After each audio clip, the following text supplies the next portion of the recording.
How's everybody doing tonight, ladies and gentlemen? We're chilling on a damn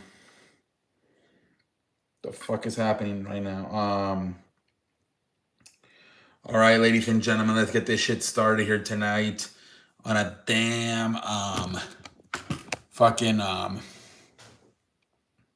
Friday night, ladies and gentlemen. Let's go to work. NFL biggest news is Cam Newton. Well, let's see here.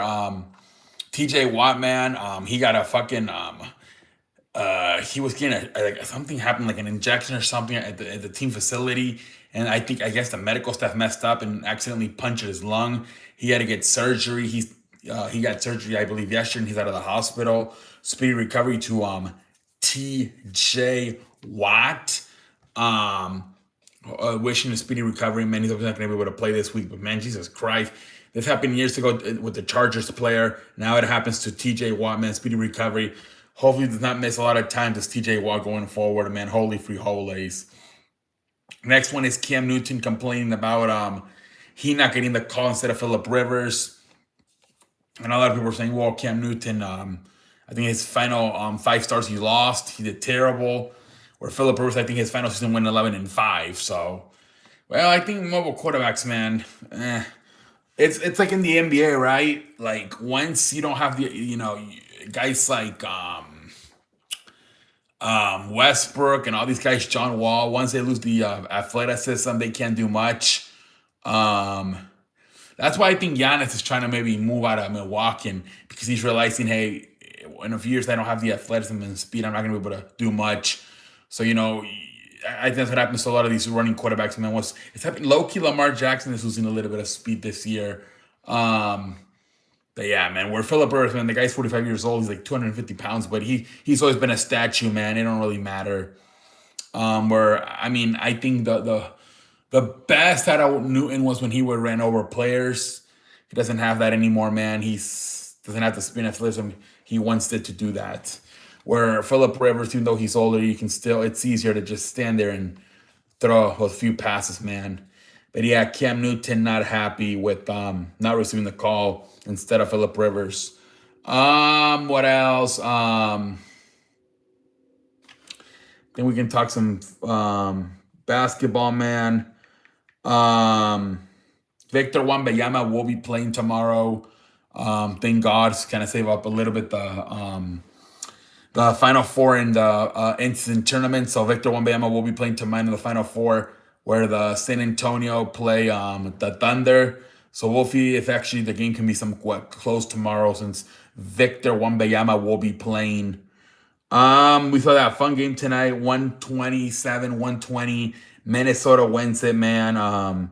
Thing is, freaking Anthony Edwards did not play, man. It's at home in San Francisco, and the Warriors cannot still win. Jesus Christ, man. Warriors are having very shaky season. They're 13-13, man. Minnesota improves to 16-9. Julius Randle, 27 points. Rudy Gobert, 24 points, 14 rebounds. Jaden McDaniel, 17 points. Dante DiVincenzo, 21 points. Nansan Reed, 18 points. So a lot of players filling out the stat sheet, and the missing production of Anthony Edwards here tonight, ladies and gentlemen. Like I said, Gobert 24 and 14 was huge.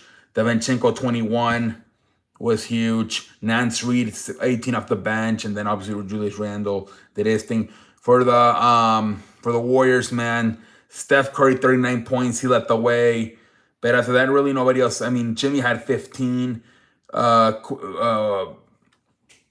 Quentin Post had 16, and Pat Spencer had 12. Draymond Green did not play in this game. I don't know. Brendan Pasinski, 4 points. Gary Payton, Jesus Christ. Oh my Lord. Yeah, man, kind of feel sorry for Steph Curry, man. Jimmy Butler's got to play better, though. 15 points, holy free hole. Like 37 minutes, only 15 points for Jimmy Butler. What the fudge? Buddy Hield only 3 points. Terrible, man. Yeah, I don't know about the. we'll see what the future holds, man. I'm so apologize. So the Minnesota win it without Anthony Edwards. Baseball, there is some little news. The Mets obviously getting make fun of after losing Edwin Diaz and Pete Alonso.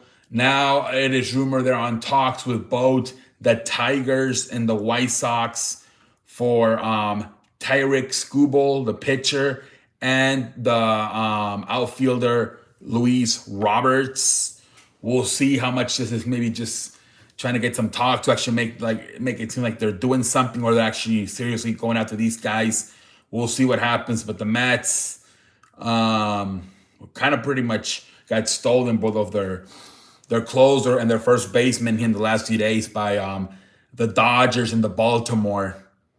So we'll see if they actually mean it, and they'll go out and sign Tyrick Skubal or go trade for Luis Roberts. We'll see if it's just talk or they actually mean it, man. We'll see. Think wrestling. It is confirmed John Cena is main eventing. He confirmed that on the McAfee show today. He is starting. He is main eventing. He said, I don't know where the rumor got out, but as far as I know, the plan is for me to main event tomorrow night. So John Cena confirms he is main eventing tomorrow versus Gunther. Let me see. Nice little tribute videos. I think the wrestlers did a tribute video. Then I think some sports athletes did another tribute video. So a lot of people paying tribute to John Cena's final match tomorrow night, man. What else happened? David Otunga, by the way, did claim that John Cena was a bully backstage back in the day. For those of you young guys, David Otunga was part of a faction called the Nexus about 15 years ago. It was the two more famous guys out of that faction were Bryan Daniel. Actually, no. So Bryan Daniels debuted with them, but then they removed them. The reason they removed them was because he choked out the ring announcer, and they thought it was too not family friendly. I think it was just an excuse because they wanted him to be a babyface. So the leader of the faction was Wade Barrett. Ryback, formerly known as Skip Sheffield, was part of it. Heath Slater, remember Heath Slater? He was part of it. And there's this guy named David Otunga, who I believe is married to Jennifer Hudson in real life. And so apparently, there was a faction that back in the day, NXT used to be more of it was a gimmick, obviously, right? It was fake, but it was more of like a game show where you would compete in different activities, sports, athletic activities. And so that it was a little bit different. You would still have matches, but it was a little bit different. These are the first years of NXT. But anyways, Wade Barrett won you had to win the season. And every week they would vote somebody out. It was like a little bit of a reality / wrestling show back in the day. Wade Barrett ended up winning the first season. But then what happened is everybody's expecting Wade Barrett to make his debut, right? It's kind of Tough Enough. But instead what happened is everybody that lost and got eliminated, he got them all back together, and they made a faction. It was 5-7 guys, and they started attacking everybody. But it was like a faction, like an outsider faction. So it really, the storyline was both the baby heels and the faces were mad, and they got it reunited because they wanted to take them out. They would beat up everybody. It was Nexus against the world, and it was pretty good. It was a pretty good storyline. Probably one of the final good storylines. Right before Vince really started having bad booking days. This was really this was as the PG era was starting. So but still they would eventually do good storylines. The year later they did the whole CM Punk storyline where he walked away with the WWE Championship for a few weeks after beating John Cena, and his contract expired the same night. So this was sort of pretty much the tail end of really Vince McMahon's great booking. Um, but anyways, the end of the pretty much the storyline was at SummerSlam. It was like a 5-on-5 tag team match, and Next was supposed to win it, and continue dominating, Nexus versus all WWE. And John Cena went up to Vince McMahon and told him, no, I think we should win. And he convinced them to win. Chris Jericho and Edge were part of the team with John Cena, and they were pissed off because they're like, no, this is a good storyline, man. We're really this is a great storyline. Everybody's interested in this, man. Let's got to keep it going. And Vince and John wanted to win, and so he convinced McMahon, and McMahon let him win. And so to this day, not so much Wade Barrett, but a lot of the Nexus members, are still pissed off at it. They feel like that, McMahon had made the choice. The Nexus are going to win this match, and they're going to continue to rule over WWE. But John Cena's team ended up winning, and the Nexus were kind of never the same again. After that, they ended up separating. A lot of guys got released. Like they didn't do much. I think like Bryan Danielson, like he ended up coming back, and he ended up coming back as a baby face. Skip Sheffield, that's when they turned him into Ryback.